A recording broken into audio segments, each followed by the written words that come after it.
Le premier signe que le groupe de Croisade 17 était condamné arriva dans une caisse étiquetée «Munitions explosives, manipulées avec prière». Elle était remplie de drapeaux. Pas de petits drapeaux non plus, mais d'authentiques bannières théâtrales, du genre qui proclament «Je suis venu conquérir votre planète et j'ai des opinions sur les pompons». Le général Bartholomew Ben contempla la caisse, puis son propre reflet dans l'aigle en laiton poli qui ornait le mât. Il prononça alors les mots qui seraient cités dans 3 tribunaux distincts et un poème romantique douteux. Ainsi donc, l'ennemi débarque dans 6 heures, et nous leur avons apporté un défilé. La mission de la croisade était simple, reprendre le monde sanctuaire de la miséricorde de Saint-Germain à un gouverneur rebelle qui avait déclaré l'indépendance, aboli les dîmes, et plus impardonnable encore, remplacer l'aquila impérial par un logo municipal représentant un soleil souriant. La rébellion disposait d'une milice, de chars et de plusieurs canons laser capturés. La croisade possédait un groupe de bataille de la garde impériale, un petit détachement d'Adeptus Arbit, un prédicateur capable de fissurer la pierre avec sa voix, et selon le manifeste d'expédition, 3 mois de munitions. Mais le manifeste mentait. Ou plus précisément, le manifeste avait été trompé par un autre manifeste, lui-même induit en erreur par un formulaire tamponné incorrectement par un clerc, dont l'âme avait discrètement quitté son corps en 312 IM41 sans jamais revenir. La première vague d'approvisionnement arriva à l'aube, descendant bruyamment les rampes des navires de débarquement en rangées bien ordonnées de caisses scellées. Le quartier-maître Drell, qui avait survécu à 14 campagnes et 2 dîners mondains, lut les étiquettes à voix haute avec une inquiétude croissante. Seaux de pureté, encore des seaux de pureté, 10 millions de seaux de pureté, pour être exact. Il déglutit. Porte-étendard, 50 000. Le général Ben se frotta les yeux comme un homme tentant physiquement de repousser la réalité dans la boîte, d'où elle s'était échappée. Et les munitions? Drell consulta à nouveau l'ardoise, comme si les munitions pouvaient apparaître par pure dévotion. Les munitions sont listées sous... Il marqua une pause. Il est écrit « Voir addendum joint ». Où est l'addendum? Drell retourna l'ardoise. Il y avait effectivement un addendum. C'était un sceau de pureté. Quelqu'un, quelque part, avait scellé la réquisition de munitions sur elle-même. Ben prit une longue inspiration. Sur son bureau trônait la liste de contrôle de planification de croisade, un document fier rempli de cases cochées avec enthousiasme et apparemment aucune compréhension de lecture. Il la lut à voix haute, car cela l'aidait à se sentir professionnel. Troupe présente, médicale présent, ration présente, soutien moral excessif, munitions. Il s'arrêta. La case à côté de munitions était cochée. Comment? Dit-il doucement. Comment avons-nous coché munitions? Drell, qui avait appris que la réponse la plus sûre à la question d'un général est celle qui implique un département distant, s'éclaircit la gorge. Quelqu'un au monitorum l'a coché. Monsieur. Ah, dit Bain, comme si cela expliquait pourquoi sa croisade avait l'efficacité au combat d'une fanfare militaire. À ce moment précis arrivèrent les premiers porte-étendards, marchant avec une précision militaire et les yeux hantés d'hommes qui avaient été entraînés à tenir un mât sous le feu d'artillerie et réalisaient qu'ils allaient peut-être devoir le faire sans artillerie. Leur chef salua. Corps des étendards, détachement 1, se présentant pour le service. Le général Ben regarda le drapeau de l'homme. Il était énorme. Il avait des franges dorées. Il avait son propre petit drapeau attaché sur le côté, comme un chapeau pour chapeau. Quel est votre nom, soldat? Sergent Penn, monsieur. Sergent Penn, dit Ben prudemment. Que pensez-vous de l'improvisation? Pen sourit du sourire d'un homme à qui on avait promis la gloire et livré de la literie. Monsieur, nous avons 14 schémas d'agitation approuvés pour 6 conditions de vent différentes. Nous avons également un syndicat. Ben cligna des yeux. Vous avez un quoi? La guilde des porte-étendards, monsieur. Section locale 472. Nous avons des pauses obligatoires, des rotations d'épaules planifiées et une politique stricte contre les fioritures dramatiques, sans autorisation préalable. Bien sûr, murmura Ben, parce que la galaxie est vaste, pleine d'horreurs, et l'Imperium a des syndicats pour les agiteurs de drapeaux. Il se tourna vers le prédicateur, confesseur Braum, qui épluchait déjà les seaux de pureté de leur caisse comme un homme affamé dans une pâtisserie. « Confesseur, dit Bane, des pensées ?» Braum leva une poignée de seaux et rayonna. « C'est clairement la volonté de l'empereur. Il nous a envoyé la pureté. Nous vaincrons les rebelles avec la vertu. » Ben regarda l'horizon où des panaches de fumée marquaient les positions d'artillerie rebelles et tenta d'imaginer la vertu arrêtant un obus. « Merveilleux, dit-il. Quartier-maître, contactez le Munitorum. Je veux des munitions réacheminées immédiatement. » Drell hésita. « Monsieur, le bureau Vox du Munitorum indique que nous devons remplir le formulaire 88B pour un réapprovisionnement d'urgence. » Ben s'assit lentement. « Bien, remplissez-le. »« Nous l'avons fait, monsieur.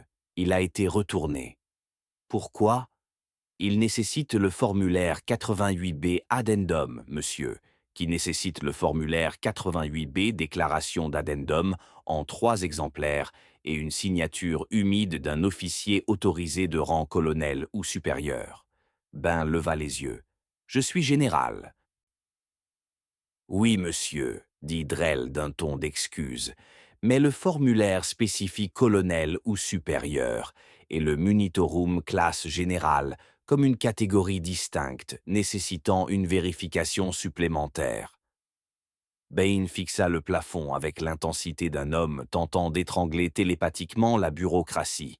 « Et le tampon ?» demanda-t-il, car il savait déjà. La bouche de Drell fit un petit mouvement tragique. « Le tampon est en rupture de stock, monsieur. Il existe des moments dans la guerre où l'on peut entendre tourner les rouages de l'histoire. » C'en était un. Cela ressemblait à un clerc laissant tomber un plateau de bouteilles d'encre. Le général Ben se leva. « Très bien. » Drell s'illumina comme si « très bien » signifiait « les munitions arrivent ». Ben pointa vers les montagnes de drapeaux et de sceaux. « Nous allons gagner cette guerre avec de l'agitation de drapeaux agressives et du moral. » Il y eut une pause. Le sergent Pen leva la main. « Monsieur, est-ce une blague ?» Ben le regarda droit dans les yeux.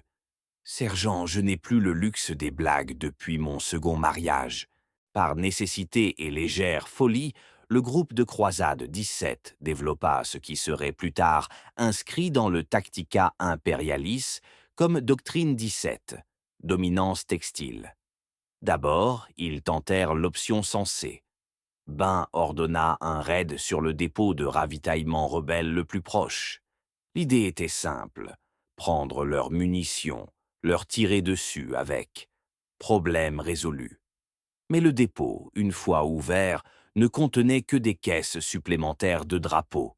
Les rebelles, il s'avéra, avaient également reçu la mauvaise livraison.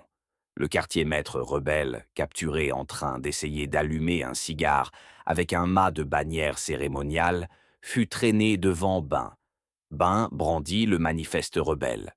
« Vous étiez censé recevoir des munitions. » Le quartier-maître rebelle haussa les épaules. « Nous avons reçu 50 000 mascottes municipales gonflables à la place, des soleils gonflables, des gros, enthousiastes et joyeux. » Le confesseur Braum haleta, scandalisé. « Hérésie et latex. » Ben se pinça l'arête du nez. 2 armées, 1 planète, 0 balle. Et quelque part en orbite, Le Munitorum célèbre probablement une autre distribution réussie. Alors, dit Ben au prisonnier, comment comptez-vous combattre sans munitions? Le quartier-maître rebelle sembla sincèrement confus. Nous pensions que vous auriez des munitions. Et nous pensions que vous auriez des munitions, dit Ben. Ils se fixèrent, deux hommes se rencontrant par-dessus l'abîme de l'incompétence administrative. Puis, les rebelles ouvrirent le feu. Pas avec des balles, avec de la propagande. La première émission rebelle retentit sur le Vox à midi pile. Citoyens de la miséricorde de Saint-Germain, l'impérium est arrivé sans munitions. Ils sont faibles, ils sont sous-approvisionnés. Leur général pleure probablement. Le confesseur Brome commença immédiatement à diffuser en retour, car il croyait que tous les problèmes pouvaient être résolus en criant des Écritures. Citoyens, n'écoutez pas leurs mensonges. Nous avons l'empereur et nous avons... Il jeta un œil à la caisse la plus proche. Un nombre déraisonnable d'autocollants. Ben saisit le microvox. À toutes les unités, commencez opération tempête de bannières. Le sergent Penn salua et produisit immédiatement un livret plastifié. Opération tempête de bannières nécessite le formulaire W12 pour l'agitation synchronisée, monsieur. L'œil de Ben tressaillit. Sergent. Oui, monsieur. Agitez le drapeau. Penn sembla peiner, comme si on lui demandait de commettre un délit mineur sans autorisation. Considérez-le autorisé par le fait que nous sommes sur le point de mourir stupidement. Penn hocha la tête. Compris, monsieur. La section locale 472 déposera une plainte. La croisade marcha, non pas en formation de combat lâche, car combat implique des armes, mais dans le genre d'ordre de parade impeccable qui fait applaudir les civils, même s'ils ne savent pas pourquoi. 50 000 porte-étendards formèrent la ligne de front, chacun tenant une bannière qui claquait au vent comme 1 million de rideaux offensés. Derrière eux venait l'infanterie, chaque homme enduit de sceaux de pureté jusqu'à ressembler à des albums de scrapbooking dévotionnels ambulants. Le confesseur Brome marchait aux côtés, bénissant tout ce qui restait immobile assez longtemps. Ils franchirent la colline surplombant les tranchées rebelles. Les rebelles observaient avec des jumelles, s'attendant à des chars, de l'artillerie, peut-être une charge noble. Au lieu de cela, ils virent des drapeaux, tellement de drapeaux que l'horizon semblait avoir rejoint une guilde textile. Le commandant rebelle, le gouverneur Arlon Vex, était un homme pragmatique. Les hommes pragmatiques ne craignent pas la mort, ils craignent l'embarras. Qu'est-ce que c'est que ça, au nom de la surveillance administrative? Marmonna Vex. Son aide plissa les yeux. Monsieur, on dirait un défilé de victoire. Vex fronça les sourcils. Avant la bataille? Oui, monsieur. Est-ce autorisé? L'aide hésita, car l'impérium avait des règles pour tout, et les rebelles y croyaient encore à moitié, même en se rebellant. Je ne sais pas, monsieur. Vex déglutit. Si c'est autorisé, nous avons des ennuis. C'était le premier renversement de situation. Les rebelles avaient des armes, mais l'impérium avait la confiance. Et la confiance est terrifiante quand vous soupçonnez qu'elle est soutenue par quelque chose que vous ne pouvez pas voir. Ben leva sa propre bannière, l'étendard de la croisade, une glorieuse aquila dorée sur fond cramoisi, bordée d'assez de franges pour ruiner une petite lune. Il fit signe au sergent Penn. Schéma 7, arrivée triomphale avec léger dédain, à exécuter de préférence dans un vent de travers. Faites-le. Les drapeaux bougèrent. C'était, pour être honnête, magnifique. Un océan synchronisé de tissus, claquant et roulant, en insultes chorégraphiées. Les rebelles observants n'avaient aucune idée de ce que cela signifiait. L'impérium non plus, mais ils étaient engagés maintenant. Ben se pencha sur le vox et parla avec toute l'autorité d'un homme, prétendant que c'était le plan. « Gouverneur Vex, dit-il, rendez-vous. » Vex rit sur le canal de retour. « Vous n'avez pas de munitions. » Ben sourit car il avait découvert une vérité merveilleuse. Si vous dites quelque chose avec assez de confiance, cela devient le problème de quelqu'un d'autre. Oh, dit Bane, nous avons des munitions. Elles sont simplement classifiées. Il y eut une pause. Vex dit, plus prudemment, classifiées comment? Bane jeta un œil à Drell, qui articula silencieusement, inventer quelque chose. Classifiées comme munitions à base de morale. Vex se tut, car cela ressemblait à quelque chose que l'Imperium inventerait. Et c'était là le danger. Puis le premier obus atterrit parmi les portes-étendards. Il n'explosa pas, car ce n'était pas un obus, c'était un soleil gonflable. Il rebondit joyeusement et roula jusqu'aux bottes du sergent Penn, lui souriant avec un optimisme peint. Penn regarda en bas. « Monsieur !» Ben regarda en retour. « Oui, l'ennemi tire du bonheur. » Le confesseur Brome hurla et commença à balancer un encensoir comme une arme. L'hérésie souriante. Les rebelles, il s'avéra, improvisaient également. Sans munitions, ils lançaient tout ce qu'ils pouvaient. Le deuxième obus fut pire. C'était de la paperasse. Une épaisse liasse de tracts imprimés flotta dans les rangs de la croisade comme de la neige létale. Drell en ramassa un et lut à voix haute. Avis de réorganisation civique. Par ordre du gouverneur Vex, toutes les forces impériales sont priées de quitter les lieux dans un délai de 7 jours ouvrables.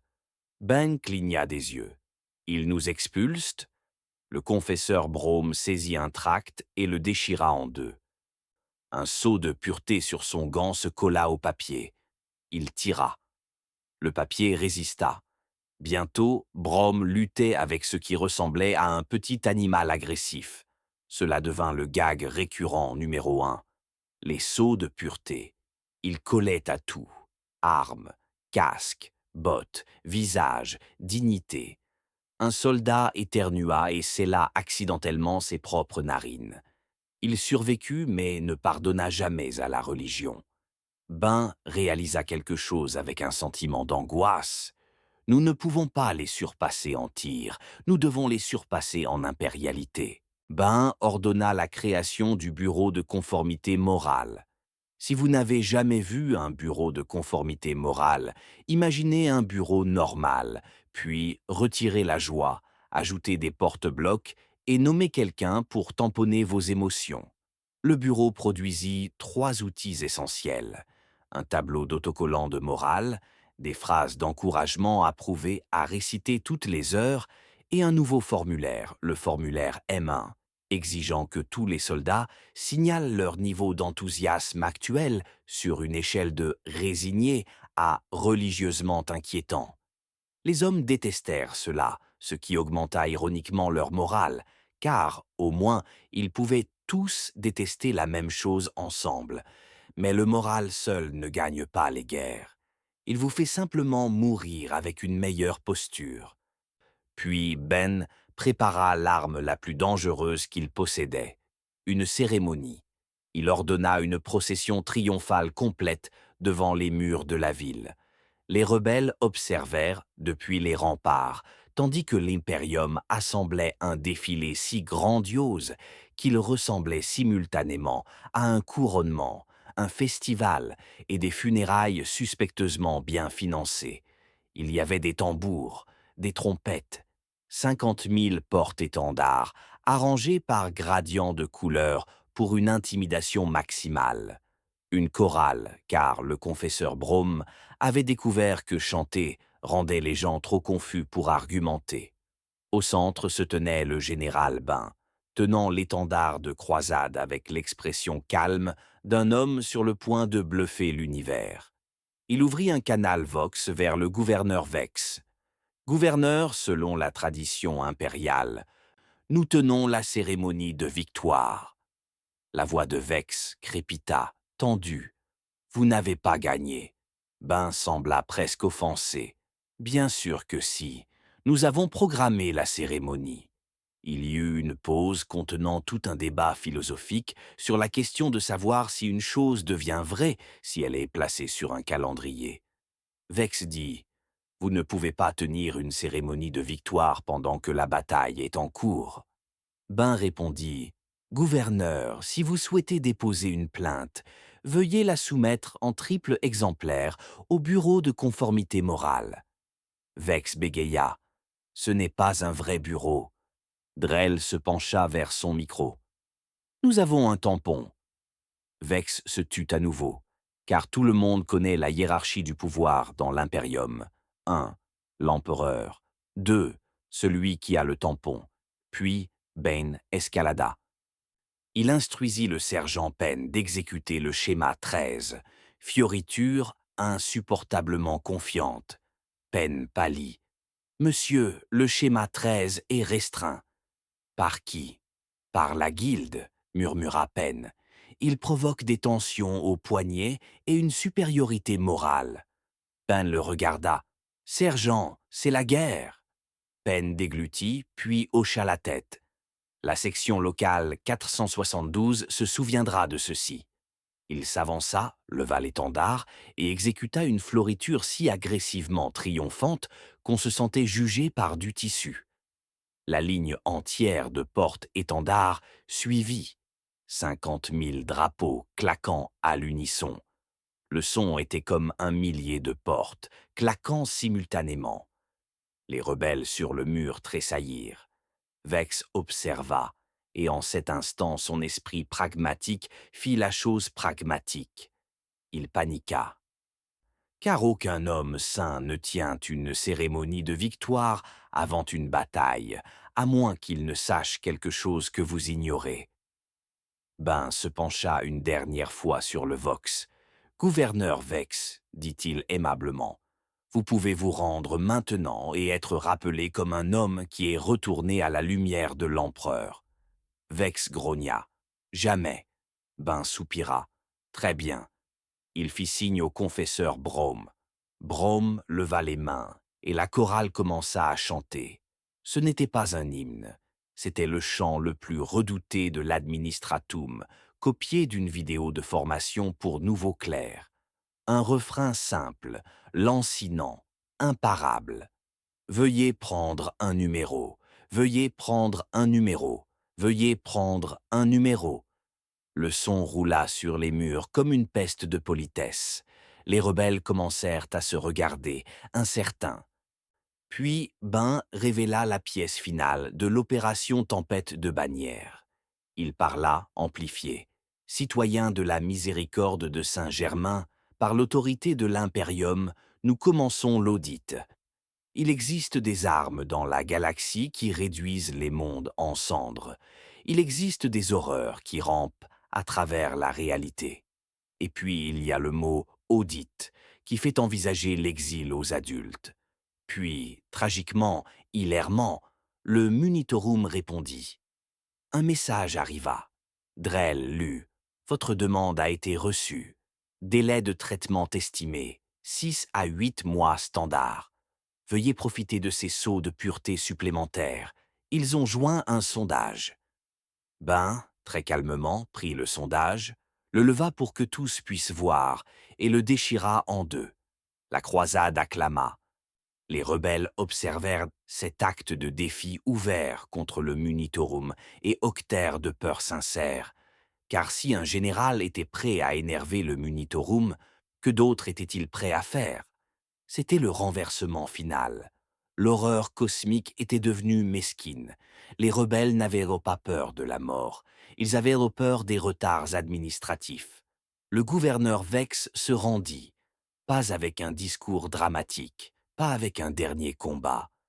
Il envoya un coureur tenant un drapeau blanc fait d'une bannière municipale et une note manuscrite. « Veuillez ne pas nous auditer. Nous sommes très désolés. » Aussi, voulez-vous ces soleils gonflables?